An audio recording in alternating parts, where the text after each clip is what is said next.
of his lantern, which I'm presuming he had left somewhere at home.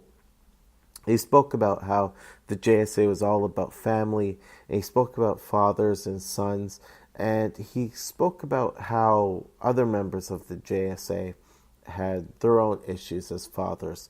He mentioned that Jay and Joan Garrick were never able to have children of their own.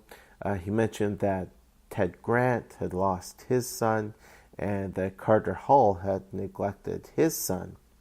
And then, in big words, Alan said, "We failed our children," which, again, to be nitpicky, I kind of wonder about the spacing out of those words, because the way the bubbles were presented almost suggested that Alan was saying that Jay and Ted failed their children, and the fact is Jay didn't have any children to fail. So I have one possible story I once heard. I never read it, but I heard that at some point in the continuity it was explained that Jay and Joan Garrick had adopted a son who then died in a flu epidemic. But I don't know how accurate that is. Ted Grant would later discover that his son was alive and well in the second volume of JSA, and there would be a really nice father-son reunion there, but I wouldn't say that Ted neglected his son. Certainly Carter Hall had failed his son, and Alan was, for all he couldn't be blamed for not knowing that his son existed for the first 19, 20 years of his life. Alan here was recognizing that he'd failed to save his son before, and the buck stopped here now. And so using that construct of the lantern, Alan literally took out all of the darkness within Todd, leaving Todd completely powerless. But it was really nice to see Alan take his son into his arms and bring him to safe landing, where Alan announced to the others that he was Green Lantern once more. And in the end, things would be restored. Order was brought back. All of the damage caused by Obsidian, Eclipso, and Mordru would be undone. And in the epilogue, readers would learn that Todd would still have to face some consequence for his role in the Princes of Darkness storyline, as well as his actions committed earlier, which I talked about back in the first part of episode 116. And while Jade was hoping that her brother would be released right away, Alan explained that he had to pull a lot of strings to make sure that Todd would not face any incarceration in a jail or prison. Rather, it would all be therapeutic. It was all going to be about rehabilitating Todd, curing him of any mental health ailments, and he would be in good hands. And it was just really nice to see in the end that father and son finally had that moment where they bonded with each other, and readers got a sense that things would be better from here on out. I was rereading the story arc which followed Princes of Darkness, and there was one need exchange between Hawkgirl and Alan Scott, where Kendra said that ever since Alan rescued Obsidian, that he had taken on this really tough dad approach with the rest of the team, and she suggested that he needed to lighten his touch, to which Alan responded or replied that he had taken a lighter touch with his son in the past, and look where it got them. So really nice to see that going forward. Alan was really committed to taking care of both of his children. Also, following Princes of Darkness, Alan would explain to his teammates and to the readers as well that he still had the star heart within him. The star heart was not contained entirely within the ring. Rather, the ring was really for show, and it was also a way for Alan to better channel his energy as well. So, I mean, artists now had a couple of ways to depict Alan wielding his power. He could still be shown clenching his fists and wielding balls of green flame in both of his hands, but he could also direct beams of energy and create whole constructs using this ring, or apparent ring, which really was a part of his body. There were one or two times in follow-up issues of JSA where Alan was referred to as Sentinel, and Jeff Johns would say that those were simply typos and they were overlooked by editorial. Alan was definitely Green Lantern again. One of the things that interested me in rereading my JSA collections was an interaction between Alan and Jesse Chambers, aka Jesse Quick. And in the first half of the 2000s, there was a storyline in which Jesse Quick was involved in an incident with her fellow Titans. A couple of the Titans nearly died, and Jesse escaped, but she forgot the formula which gave her the ability to tap into the Speed Force. And so she found employment as a business manager for the JSA. And while other members of the team were very happy to see Jessie and have her with them, given that her parents were both members of the original JSA, or the All-Star Squadron, Alan was happy to give Jessie a tour of the brownstone and help her settle into her office, but then he proceeded to give her a real verbal dressing down, in which he told her, rather matter-of-factly, that he had read about what had happened and that in his estimation she was responsible for the loss of her powers.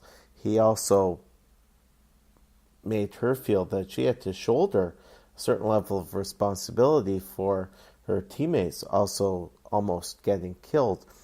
And he ended up walking out on her, leaving her stunned that someone of his stature would admonish her in such a way. And yeah, it did make Alan look like a jerk at the time, but it showed that Alan could be a very tough talker when need be, and he was somebody who could give the tough words that would motivate people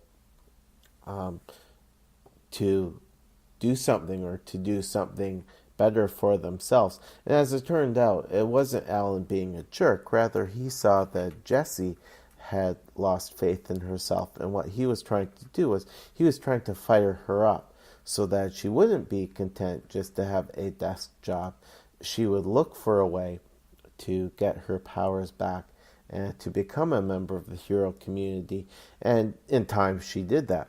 She would discover that she was able to channel her mother's powers, and she became Liberty Bell.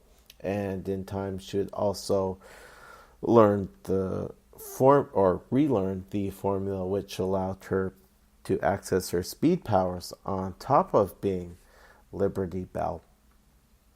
And, of course, in the second volume of JSA, she would become a member of the team. I do want to talk for a minute or two about Alan's relationship with Jay Garrick in particular during this time. As in prior decades, it was clear to readers that Alan and Jay had been friends for a very long time. But it was really neat to see the way they interacted with each other at the JSA roundtable. The JSA has always been appreciated for the fact that it's not just a team, it's more a family of heroes. A family of heroes from different backgrounds, but for all of their differences, they don't have big brawls, they don't have civil wars with each other, with the exception of the near civil war that the JSA experienced during the All-Star Comics revival of the Bronze Age, but that was revealed to be as a result of the machinations of the Psycho Pirate.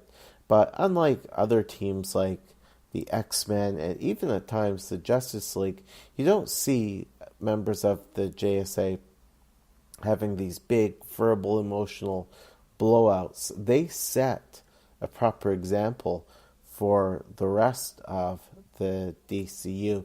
And a lot of that can really be attributed to the example set by Alan and Jay. Something that Goyer and Johns did, which I really loved, was at different times the team would assemble at the round table to discuss the issue at hand and to talk about strategies. And either Alan or Jay would table an idea, and the other man would respond along the lines of, "Okay, Jay, I hear what you're saying, but here's something else which we have to consider."